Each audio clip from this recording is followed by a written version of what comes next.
कृष्ण में अधिक प्रिय माता पिताओं, भाइयों, बहनों एवं बच्चों, आप सबको 24वां सामान्य रविवार में स्वागत है। आज हमारी माँ कलीसिया क्रूस विजय का महापर्व मना रही है। इस महापर्व में हमें मनन चिंतन करने के लिए ये 4 मुख्य बिंदु हैं। वो है, पहला है, इंग्लिश में कहा जाता है The lifting of the cross on Calvary Hill, that fateful Friday had involved much suffering and shame. यह हमको वही प्रभु यीशु जो कलवारी पहाड़ पर वो दुखित और शर्मानक रूप से क्रूस पर मर गए थे, उसी को हमको याद दिलाता है। अब second, the erection of the cross in the church of the holy sepulchre, यह है। दूसरा है, प्रभु यीशु का वही क्रूस को जिस पर प्रभु यीशु मरे, उसी क्रूस को द चर्च ऑफ होली सेपल्कर, मतलब प्रभु यीशु का टूम का जो गिरजाघर है, उसी गिरजाघर में प्रभु यीशु का क्रूस को वहीं पर स्थापना करने को याद दिलाता है।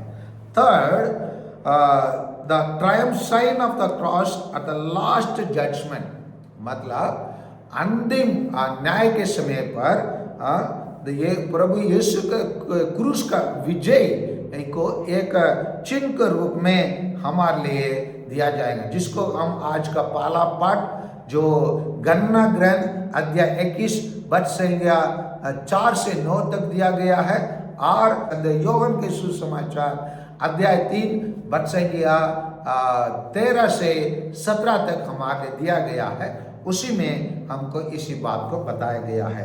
14 है, the acceptance and dedication to the cross of Christ by every believer, मतलब क्रूस को स्वीकार करना और लोगों के लिए जो विश्वासी है, प्रभु यीशु का विश्वासी के, उनके लिए क्रूस को समर्पित करना। हम प्यारे भाइयों और बहनों, बहुत सारे भाई लोग ईसाई धर्म में जो प्रभु यीशु का रूप को हम मूर्ति के रूप में बना के उनको हम सम्मान करते हैं, उसी को अस्वीकार करते हैं बहुत सारे लोग। परंतु क्रूस को प्रत्येक ईसाई, भले वो कैथोलिक हो, गैर कैथोलिक हो, प्रोटेस्टेंट हो, जो भी डिनोमिनेशन को हो, उन लोग सब वही क्रूस का चिन्ह को सब लोग मानते हैं और अपने अपने कलीसिया में क्रूस को अपने गिरजाघर में पाला स्थापना करते हैं, क्योंकि ये एक ऐसा चिन्ह है, ऐसा चीज है जिसके द्वारा पूरा दुनिया के लिए मुक्ति मिलेगी। आइए इन सभी चारों बातों को हम आज के सुसमाचार और आज के पहले पाठ के अनुसार हम समझने के लिए, जानने के लिए हम प्रयास करें। आज का पाठ जो हम ले रहे हैं वो प्रभु यीशु और यीशु शास्त्री निकोडेमस दोनों के बीच में एक वार्तालाप, लंबे वार्तालाप हो रहा है। वो है अध्याय 3 वचन संख्या 1 से 21 तक दिया गया है। उसमें हमारे मनन चिंतन के लिए अध्याय 3 13 से 17 तक दिया गया है। 13 से 17 तक दिया गए बातों को पहले हम सुन लेते हैं। मानव पुत्र स्वर्ग से उतरा है, उसका सिवा कोई भी स्वर्ग से नहीं पहुंचा। जिस तरह मूसा ने मरुभूमि में सांप को ऊपर उठाया था, उसी तरह मानव पुत्र को भी ऊपर उठाया जाना है, जिससे जो उसमें विश्वास करता है वह अनंत जीवन प्राप्त करे। ईश्वर ने संसार को इतना प्यार किया कि उसने उसके लिए अपने इकलौते पुत्र को अर्पित कर दिया, जिससे जो उसमें विश्वास करता है उसका सर्वनाश ना हो बल्कि अनंत जीवन प्राप्त करे। ईश्वर ने अपने पुत्र को संसार में इसलिए नहीं भेजा कि वह संसार को दोषी ठहराए, उसने उसे इसलिए भेजा कि संसार उसके द्वारा मुक्ति प्राप्त करे। यहाँ पर क्या बातें बताया जा रहा है? यहाँ यह बात बताया जा रहा है, प्रभु यीशु ये घटना जो मरुभूमि में मूसा के टाइम पर हुआ था उसी को याद दिला रहा है, बता रहे जिस तरह मूसा ने मरुभूमि में सांप को ऊपर उठाया उसी तरह मानव पुत्र को भी ऊपर उठाया जाना है। वहां पर लोग सांप से काटने के बाद बहुत सारे लोग मर गए और मृत्यु को जो कारण बना उसी सांप को ही ऊपर खड़ा करके और उसी को देखने वाले सब जीवित हुए। उसी प्रकार मानव का मृत्यु के लिए हमारा पाप कारण बनता है, इसीलिए प्रभु यीशु उसी क्रूस पर हमारे पापों के लिए क्रूस पर मर जाते हैं और उसी मृत्यु के द्वारा है जो मृत्यु का कारण बना उसी पाप को मिटाकर क्रूस पर मरकर प्रभु यीशु हम प्रत्येक जन के लिए क्या जिससे जो उसमें विश्वास करे वो आनंद जीवन प्राप्त करे। किस प्रकार आनंद जीवन प्राप्त करे उसी को संयोगन के सुसमाचार अध्याय 10:10 में प्रभु यीशु स्वयं अपने बारे में बताते हैं, मैं इसीलिए आया हूं कि वे जीवन प्राप्त करें बल्कि परिपूर्ण जीवन प्राप्त करें। और आगे कहते हैं भले गडेरिया मैं हूं, भले गडेरिया अपने भेड़ों के लिए अपना प्राण दे देता है। और वही चीज को प्रभु यीशु क्रूस पर अर्पण किया और इसीलिए इसी त्योहार को हम लोग मनाते हैं। मतलब यही है प्रभु यीशु स्वयं क्या बता रहे हैं, भाई स्वर्ग से उतरा हुआ व्यक्ति को और ईश्वर ने संसार को प्यार किया। कैसे प्यार किया?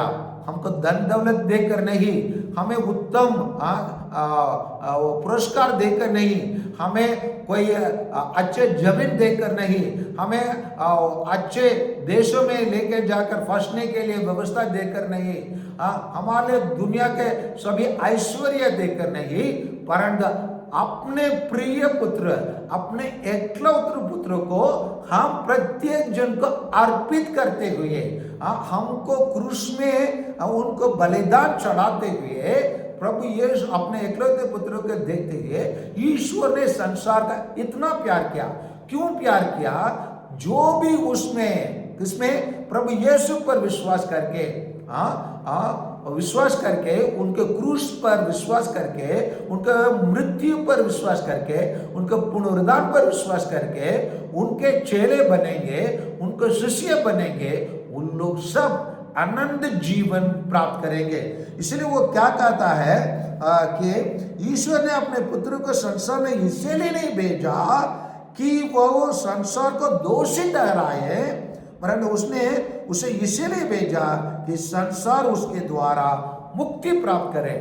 इसीलिए आज हम इस त्योहार मना रहे हैं। इस त्योहार के द्वारा प्रभु यीशु हमें बताना चाहता है वही एकमात्र व्यक्ति है जो स्वर्ग से उतरा है। वो केवल ना हमारे लिए एक नबी है या ना केवल एक शिक्षक है, गुरु है, परंतु उस सभी चीजों से बढ़कर वो ईश्वर के पुत्र है। वो कैसे ईश्वर के पुत्र है? ईश्वर उनका एकलौता पुत्र होने के बावजूद हमारे लिए, हमारे मुक्ति के लिए उन्होंने हमारे लिए अर्पित किया है। आज के इस त्योहार के बारे में मैं आज का चिंतन जो दिया गया है उसके पढ़कर मैं अंत करना चाहता हूं। हम उस क्रूस पर अपनी महिमा प्रकट करते हैं जो रोमी साम्राज्य में सबसे घृणित क्रूर दंड था। आज इसीलिए कलीसिया सभी प्रकार की अदाड़नों को निंदा करती है। यीशु क्रिस्त सकारात्मक का प्रतीक है जिन्होंने सबका भला चाहता था। अंधे उनके स्पर्श से देखने लगे थे, उन्होंने लोगों को चंगा किया था। उन्हें देख लोग ने कहा था, धन्य है वे स्तन जिनका आपने पान किया। और यही मसीह जिन्होंने दूसरों के लिए जीवन की कामना के उन्हें न्याय प्राप्त नहीं हुआ, लोगों ने उनका उपवास किया, उन्हें कांटों को मुकुट पहनाया गया और घृणित मृत्यु दंड की तरफ क्रूस पर मार डाला गया। कैसे हम उस क्रूस पर घमंड करें जिसने हमारा मसीह को मारा। क्रूसित यीशु जो जीवन दाता है उस पर टंगे गए और अब वही क्रूस हमारे लिए मुक्तिदायी बन गया है।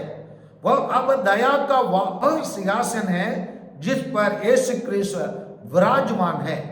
वो माध्यम जो कभी मृत्यु का जरिया हुआ करता था अब ईश्वर की दया का नया जरिया है और अब हम नए जीवन की घोषणा करते हैं जो क्रूस से प्रवाहित होता है। प्रतिज्ञा का देश की यात्रा के रूप में कांस का सांप लोगों के लिए जीवन का कारण बना था। अब क्रूस हम सबों के लिए जीवन बचाने का अमूल्य चिन्ह बन गया है। हम इसी क्रूस के माध्यम से अपने जीवन में आने वाला सारी कठिनाइयों का एक आध्यात्मिक अर्थ निकालते हैं, क्योंकि हमें क्रूस से आने वाले शक्तिशाली दया पर विश्वास है। क्रिस्त का यह क्रूस हमें अपने जीवन के कठिनाई से लड़ने के लिए सशक्त करता है। आइए इसलिए इस क्रूस के विजय उत्सव पर हम खुशी से हम भाग ले, क्योंकि क्रूस का यह चिन्ह हमारे लिए मुक्ति देता है। जो भी उस पर विश्वास करता है, जो भी उस पर विश्वास की दृष्टि से देखता है, वो अनंत जीवन प्राप्त करता है। और अनंत जीवन प्राप्त करने के लिए भले गडेरिया के रूप में प्रभु यीशु ये क्रूस पर मरे। इसीलिए हम इस विजय उत्सव को मना रहे हैं, ताकि हम सबका स्वभाव बदलकर ईश्वर ने हमारे लिए नया स्वभाव प्रदान किया एक क्रूस के द्वारा। हमारे पाप को उन्होंने एक क्रूस पर बलिदान कर दिया और इसीलिए हमारे लिए वो क्रूस पर मरकर हमारे लिए अनंत जीवन दिया है। इसलिए जो कोई उसमें विश्वास करे वो सर्वनाश ना हो, परंतु वो अनंत जीवन प्राप्त करे। आमीन।